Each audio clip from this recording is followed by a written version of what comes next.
Isang magandang umaga, mga kababayan. Tayo nagbabalik para sa isang reaksyon sa isang mainit na balita tungkol po sa pagkabalasa ng mga station commanders sa Davao.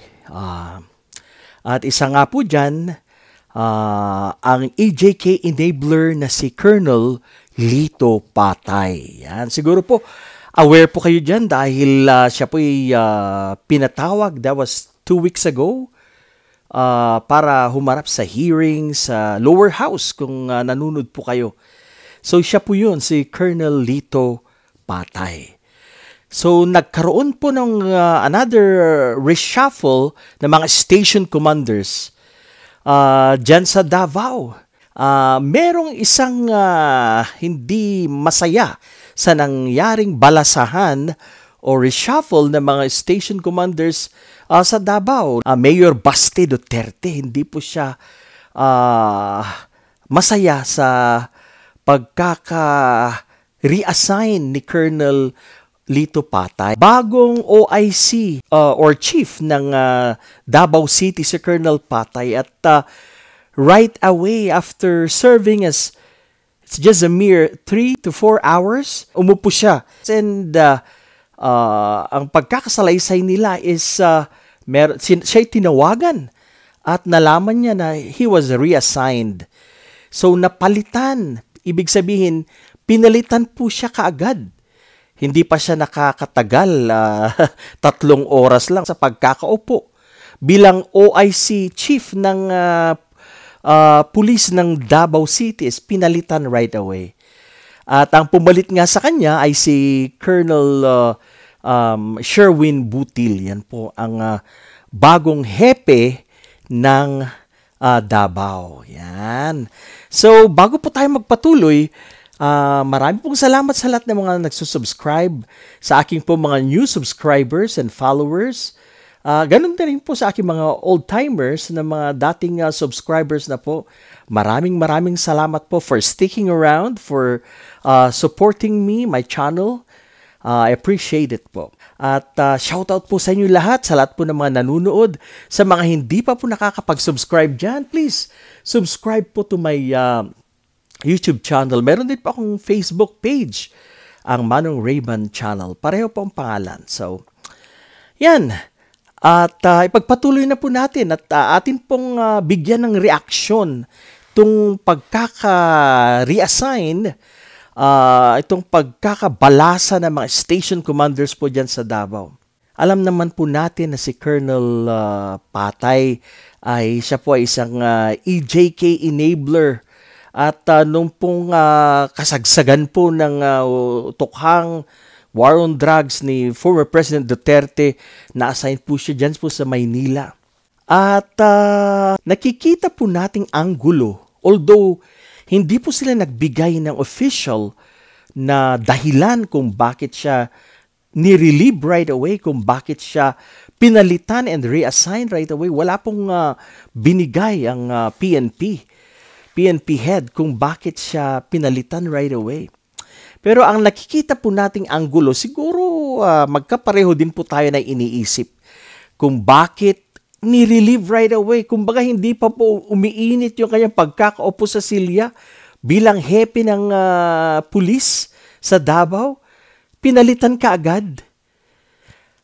Siguro po magkapareho po tayo na iniisip. Para po sa akin na itong si Colonel Patay, I think malapit po ito.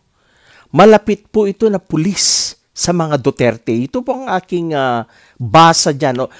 I don't know him personally. Hindi ko po siya kilala. At ang masasabi ko po, siya ay pinalitan, nirelieve, nireassign, maybe relationship with the Dutertes. Yan po ang nakikita kong anggulo. Maaring si Colonel Patay ay masyadong malapit sa mga Duterte.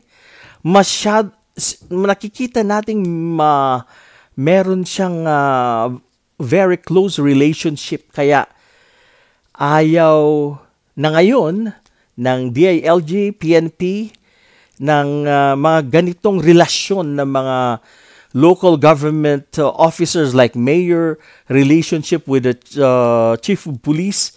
Yan po ang iniiwasan na nila ngayon. Kaya nakikita natin that in the days to come, talagang i-reshuffle na talaga yan. Dahil dyan po kasi nangyayari yung yung mga police chief na nagiging tuta or aso ng mayor or mga LGU officers. Because of their closeness, pwede silang suhulan, pwede silang pakainin ng mayor para maging sunod-sunuran ang mga hepe po ng mga kapulisan. Yan po nakikita natin. Kaya siguro yan po ang dahilan kung bakit po siya rinilib kaagad. Dahil baka may nakakaalam po sa kanila, lalo na po sa PNP, na si Colonel Lito Patay ay malapit sa mga Duterte. At sa panahon po ngayon, we live in a time of uncertainty na hindi po natin alam in the days to come kung maaresto na nga si Pastor Kibuloy. At hindi lang po yan.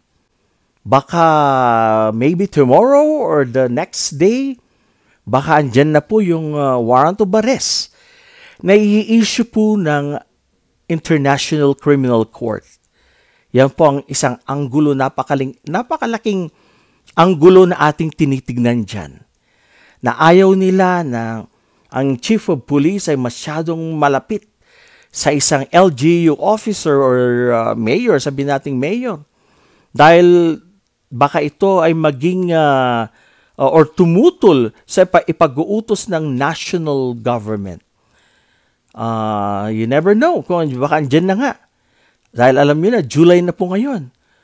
Anytime, baka pwede nang ma-serve ang warrant of arrest mula po sa ICC. Kaya, they want to make sure na itong mga station commanders na to ay mga hindi malalapit sa mga kanilang lugar na pinagseserbisyuhan. Yung relationship po ng alam niyo na po yun, mayor at saka chief of police. Dahil nakikita po natin yan. Pwede kang suhulan, bribery, pwede kang pakainin ng mayor para ikaw ay maging submissive, maging sunod-sunuran, ikaw ay maging aso sa isang pinuno ng bayan. Kaya ito po ang anggulo na nakikita ko, kaya po siya tinanggal sa Davao. At saka, na rin po yan, nandyan na rin po yung issue of intelligence dahil nga may mga nagli-leak. Alam na po naman natin yung nangyari kay Kibuloy noon. There was a suspicion na mayroon pong nag-leak ng information na papasukin ng mga SAF ang Kingdom of Jesus Christ. At ito ngayon natunugan ng mga membro ni Pastor Borloloy na ang mga SAF, ang mga kapulisan, Special Action Force ay lulusob para iserve ang warrant of arrest. At nakapaghanda nga po ang mga tauhan, ang mga tagasunod, ang mga blind followers ni Kibuloy.